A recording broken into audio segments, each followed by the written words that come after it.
একটা গ্রাম ছিল, যেটার নাম ছিল বিক্রমপুর। অনেকে ওই গ্রামকে হন্টেড গ্রামও বলতো, কারণ ওই গ্রামের শেষ প্রান্তে একটা রাজবাড়ি ছিল, যেখানে কিনা প্রচলিত ছিল যে অনেক খারাপ খারাপ প্রেতাত্মা ওই রাজবাড়ির মধ্যে বাস করত। ওই রাজবাড়িটা বহুদিন ধরে বন্ধ পড়েছিল, কেউ ওই রাজবাড়ির ধারে কাছে মারাতো না। গ্রামটায় খুব খুশির বাতাবরণ ছিল, কিন্তু কেউ ভুলেও ওই রাজবাড়ির ধারে কাছে যেত না। হঠাৎ একদিন কি হলো, গ্রামের লোকেরা অনুভব করলো যে ওখানে খুব খারাপ ধরনের হাওয়া বইতে লেগেছে। হাওয়াটা না প্রচণ্ড শীত না প্রচণ্ড গরম, একটা ভ্যাপসা হাওয়া যেটা ওখানে বয়ে চলেছে, দুর্গন্ধযুক্ত, যা মনে হলো যে কোনো খারাপ ঘটনার শুরুর সংকেত দিতে চলেছে। তো সবাই সেই নিয়ে চিন্তিত ছিল, কারণ না বহু বছর আগে এরকমই একটা খারাপ হাওয়া, যেটা কিনা খারাপ ঘটনার সংকেত দিয়েছিল, একটা খুব দুর্ঘটনা ঘটেছিল। তারপরে থেকে আর কিছু ঘটেনি, কিন্তু গ্রামবাসী আবার ভয় খাচ্ছে যে আবার কিছু খারাপ হতে চলেছে।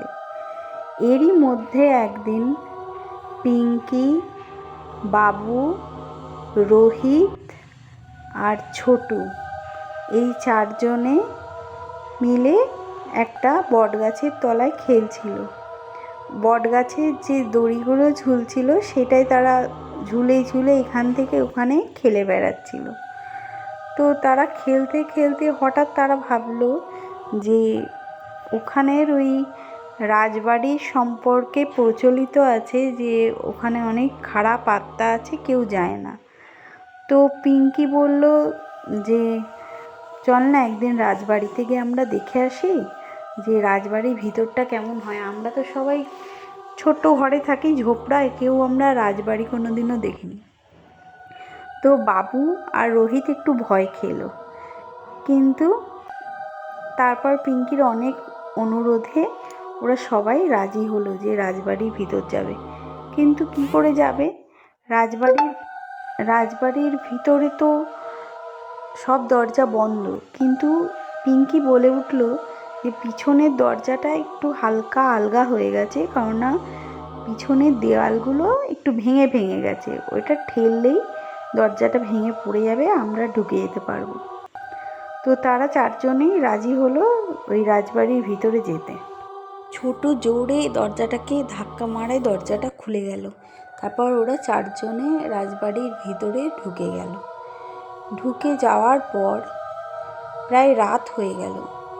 ওই চারজনের বাবা মা তাদের জন্য খাওয়ার অপেক্ষায় করছিল যে তারা কখন আসবে, একসাথে খাবে। প্রত্যেকের ঘরে প্রত্যেকের বাবা মা অপেক্ষা করতে লাগলো।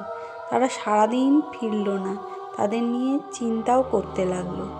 চতুর্দিকে খোঁজও করেছিল যে কোথায় গেল ওরা, পিঙ্কি, ছোটু, বাবু, রোহিত, ওরা সব কোথায় গেল।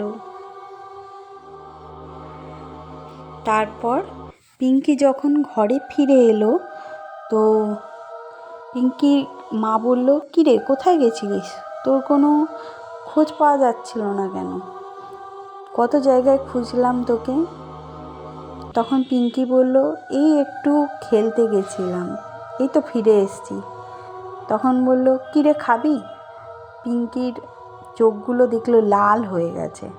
তখন পিঙ্কি চিৎকার করে বলল, হ্যাঁ খাবো, শিগগিরই খেতে দাও, খুব বিরক্তভাবে। যেমনি পিঙ্কি কখনো কোনোদিনও এরকমভাবে কথা বলেনি। তার মা একটু অবাক হলো। তারপর যখন ওরা খেতে বসলো, পিঙ্কি কোনোদিনও দুটো রুটি ভালো করে খায় না, সেদিন খেতে বসে পিঙ্কি 10টা রুটি খেয়ে নিল। মা আরও দাও, মা আরও দাও, এই বলে খেতেই লাগলো। এই দেখে পিঙ্কির মা বাবা দুজনেই অবাক হয়ে গেল। ভাবছিলাম যে গ্রামে নানা রকম অদ্ভুত ঘটনা ঘটবে, এই বুঝি শুরু হয়ে গেল নাকি কে জানে। এরকম আচরণ পিঙ্কি কোনোদিনও করেনি তাদের সাথে।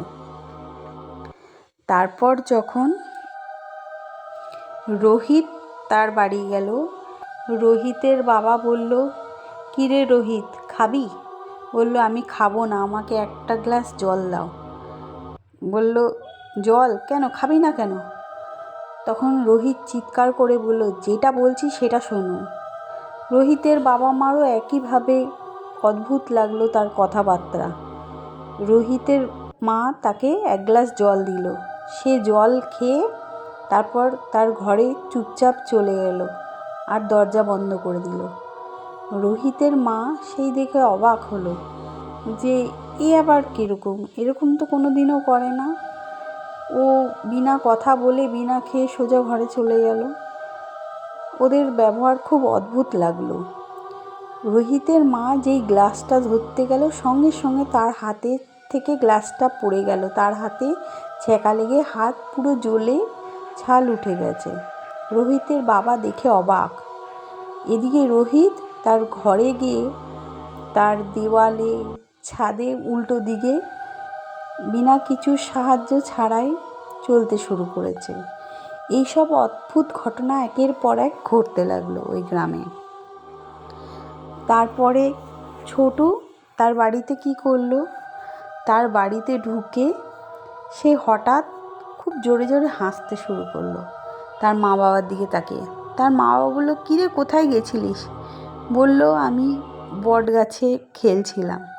তারা বলল, বট গাছে গিয়ে খেলছিলিস? বলল, হ্যাঁ, বট গাছে গিয়ে খেলছিলাম।